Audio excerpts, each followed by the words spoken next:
Okay guys, so now we're gonna get ready to draw Pete the cat.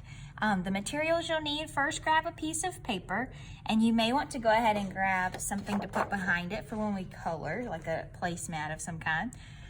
Then you'll need a black marker so that you can outline it. So again, you've got your paper, placemat, a pencil, and your black marker, again, if you have one. And then the last thing you'll need is something to color with.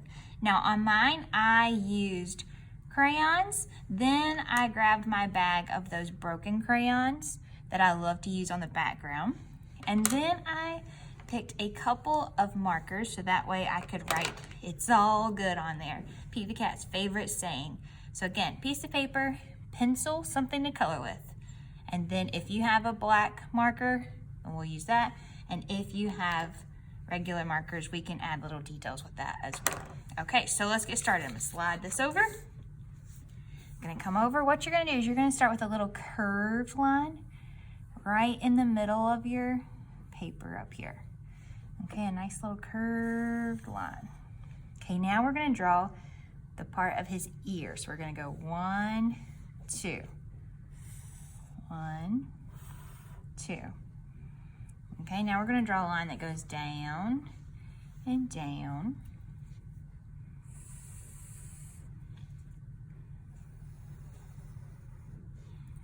Okay, now he has a V shape for his chin. So I'm gonna start over here, draw my V, I'll come this way. Now this would be one benefit of using a pencil first. But if it doesn't go quite in the middle, don't worry, because if you'll rewind in the video and look back at the illustrations in Pete the Cat, you'll notice that Pete the Cat has different little tidbits in each picture. They're not all exactly perfectly the same, and that's one of the really interesting things about those illustrations. Okay, so if one line's a little wonky, don't worry, we'll be able to add the color, and I promise nobody will notice. So now what we're gonna do is we're gonna go in and we're gonna work on his eyes. You're gonna take it, you're gonna go 1 and 2. You want it to be nice and curved. Okay, now we're gonna add the bottom of his eye, and the bottom of his eye is very wide. So we're gonna do almost like a smiley face. 1 and 2. See how I go from one side of that line to the other with a nice big smiley face. Now, his eyes have little semicircles up here, so again, they look like more smiley faces. So do 1, 2, and then there's one more in there. You ready? 1, 2. Very good. Okay, so now we're gonna draw like an upside down triangle down here. So there's the top. So we got a nice triangle. Now all cats need whiskers, so let's add those. There we go. Okay, now Pete the cat, we need to give him part of his body. Now obviously we don't have room for his whole body.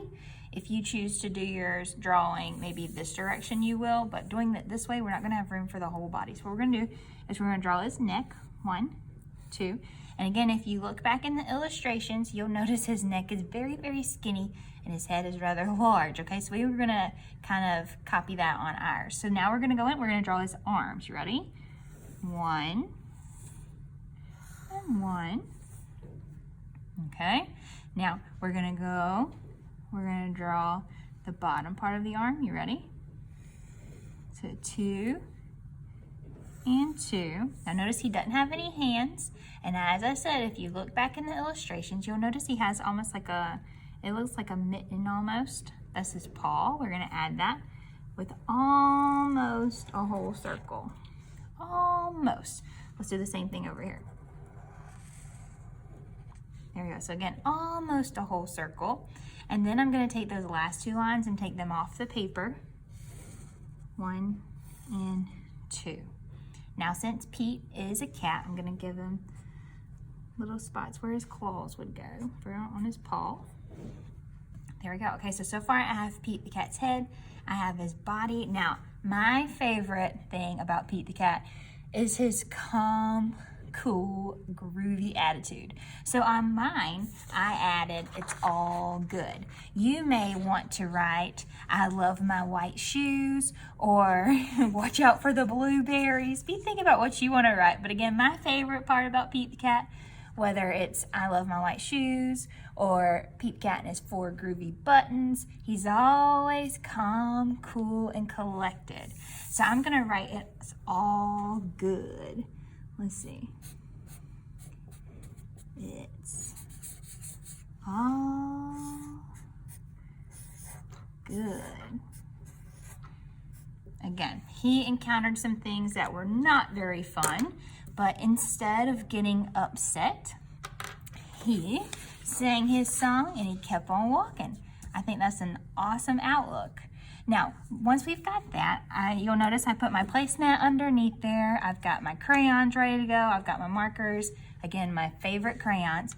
You want to spend the rest of your time going in and adding some color. Now, when you're finished, please don't forget to submit the exit ticket. Thank you, guys.